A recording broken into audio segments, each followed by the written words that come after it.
Day 911 of the Ukrainian War Map, also known as the Russo-Ukrainian War. Juzzie here, and today is another update as I take a simplified and down-to-earth approach to some of the most important happenings on the ground in Ukraine. So, starting off, we'll take a look at those Russian losses, as currently, Russia sits on more than 604,000 military personnel losses, representing an additional 1,130 in the past day. Then as for hardware losses, 7 tanks, 25 APVs, 46 artillery, and 3 air defense systems. Then straight to the map, and starting out with some potentially incredibly massive news, as the Marinovka air base in Russia's Volgograd region was hit by Ukrainian drones earlier this morning, putting the safety of a whopping 29 Russian military jets into question. Now, take that figure with a grain of salt, if you will, but that is the jet count, stated as known to be operating out of the airfield. But the truth is, we just don't know, because this airfield has reportedly been completely destroyed, new jet hangars and all. What on earth is Russian air defense doing? Now, quite comedically, the government of the region claims that they shot down all drones, and yet the airfield may well and truly have been completely obliterated. NASA firm's map data itself indicated that the airbase was burning as well. Now, as for the 29 jets, well, just 2 or 3 days ago, 14 Su-24s and 15 Su-34s were spotted at the base, as seen from various satellite imagery.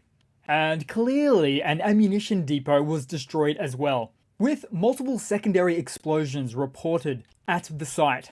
Now, some Russian telegrammers were very angry about this event and started to voice dissent in ways I've rarely ever seen before, stating that it's almost as if it's some kind of competition in the Russian Ministry of Defense to see who can screw up the most equipment, including saying ammunition, fuels, and lubricants. And then going on to ask why or how the Russian MOD generals graduated from their academies. Those at the scene, of course, were ruffled by these events, swearing a blue streak like a sailor in simultaneous bar fights. And so what remains of all this? Well, it may not even be discernible, literally. Certainly a jet or two was lost in this latest event, so it's probably less of a question of if, but instead, how many jets were lost. And just imagine if this event included the loss of all of those jets destroyed, especially including the Su-34s.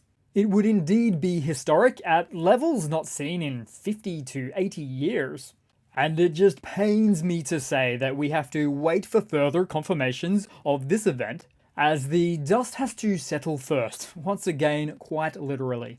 And on the hypothetical that the majority of those jets were destroyed, it would amount to a discernible strategic military difference for Russia moving forward in this war.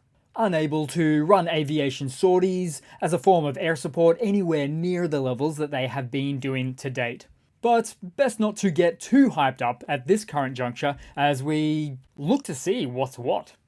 Then we head across into the main map as Ukraine's cross-border incursions aimed at disrupting Russia's military capabilities have been taking their toll. And as far as Kursk is concerned, Ukraine has stated how they've achieved many goals so far, not the least of which was the replenishment of the exchange fund for later POW swaps to get Ukrainians back home. And so deeper into the map as the AFU has been clearing out the last remaining Russian elements in Marinovka, which is just northeast of Sudzha, after a Ukrainian operation that encircled Russian forces in the settlement. Russian channels also reported about allegedly withdrawing 19 of their soldiers at the same time, with specifying that 3 in the group were wounded in action. So you can see right there, 300, which stands for Cargo 300 and therefore WIA.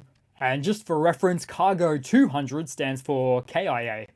Then headed across to the western sector of the Kursk incursion, as Ukraine continues its campaign of the destruction of bridges and pontoons, with so far 3 pre-war bridges destroyed or heavily damaged and 2 pontoon bridges destroyed or heavily damaged as well. And speaking of the bridges, the third and final pre-war bridge at Karij where we've just received some satellite images or updates of said bridge, following an earlier Russian source reporting on the attack on the bridge, where it is now shown to have sustained damage, and not expected to be suitable any longer for transporting heavy equipment from the north. Then as for the ground forces positions of the AFU, where they have now advanced west of Marinovka, aiding to make a land border crossing for Russian forces completely untenable in this region now from north to south.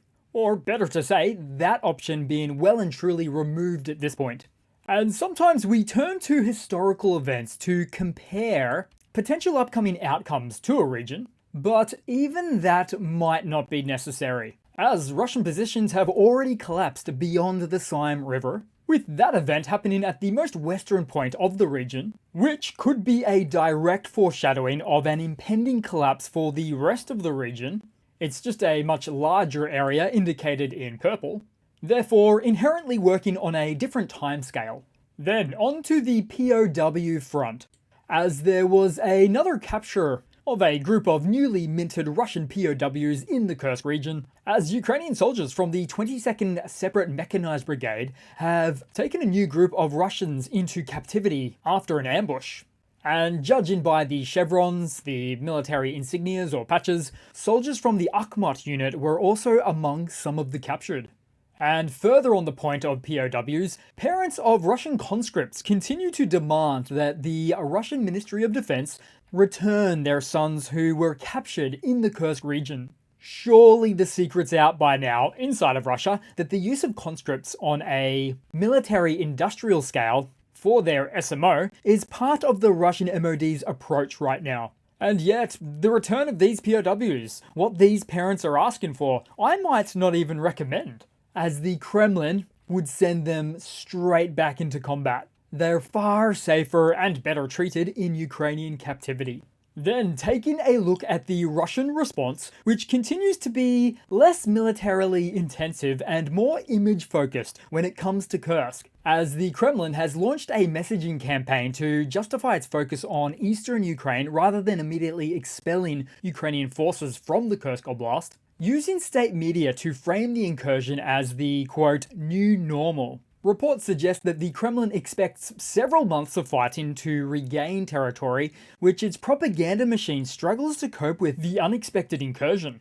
And I was just about to do a whole spiel, just yesterday, about the potential for the Kremlin's ego to be far too great to give up positions in the east, in order to reshuffle and protect Kursk with instead. But in any case, isn't it fascinating to see the Kremlin's priorities outplay in real time? They're more focused on external lands than lands within their own long-held, internationally recognized borderlines. Then also for Russian responses, or not so much Russian responses, Putin. Completely playing down the Kursk situation, really continuing to. Where his most recent televised meeting comments showed him to only briefly mention the Kursk situation after listing through Belgorod and Bryansk beforehand. Afterwards, he calmly discussed humanitarian issues without naming what happened and who in Russia is responsible. And you see, had Putin actually not been at fault in starting his SMO war of choice, he would otherwise be absolutely outraged by these Kursk events unfolding right now. The new normal in Russia, indeed. Then looking around the map and back into Russia, as there is truly a great deal happening right now. As take for instance, Russia's increased paranoia, which led to another oil refinery and storage facility in Slavyansk of Krasnodar Krai being spotted with various degrees of netting protection. So they can now feel more protected inside their own mines. With netting like this not meaning all that much anymore, as the longer-ranged AFU drones with a traditional warhead are fast becoming a thing of the past, with a fair share of their drones already containing high-temperature incendiary thermite warheads. So Russia may as well put a target on this facility titled High Value Asset. Then briefly on the map headed back to Rostov, where the same oil depot continued to burn overnight, leading into its 5th consecutive day. The initial fire was known to spread from oil tank to oil tank. Then lastly on the map to the port of Kavkaz, in Krasnodar Krai, which was hit reportedly from AFU UAV attacks onto the ferry Akva Trader, which was loaded with fuel at the port. Russia can no longer sufficiently protect its airspace. But of course, even long before this week, Putin must surely be regretting this war. Well, depending on his morning briefs, which possibly paint a favourable picture for Russia. Putin doesn't like bad news. Then to a super quick Russian military mobilization blunder segment. So we came across the following case where we found out what a Russian soldier got for losing his leg in Ukraine. A bottle of canola oil, a can of food, a couple of bags of buckwheat, and a card from Putin. But not personally signed by Putin, one of those printed signatures instead. Funds are tight in Russia right now. Then moving across to the latest Kadyrov updates, as part of another 5-second funny, as Chechen leader Ramzan Kadyrov appeared again today, performing some of those amazing Kadyrov push-ups. My mates would call me out for cheating if I ever did push-ups like these. But hey, that's part of the glitz and glamour of being the Chechen leader. Nobody calls you out on your BS. Ah, Kadyrov, what a great guy. So that's it for today, guys. Thanks again for watching, as we continue to spread this message about this ridiculous autocracy, with things really heating up at the moment. So thanks again, and I do hope to see all of you guys there in the next one. Cheers!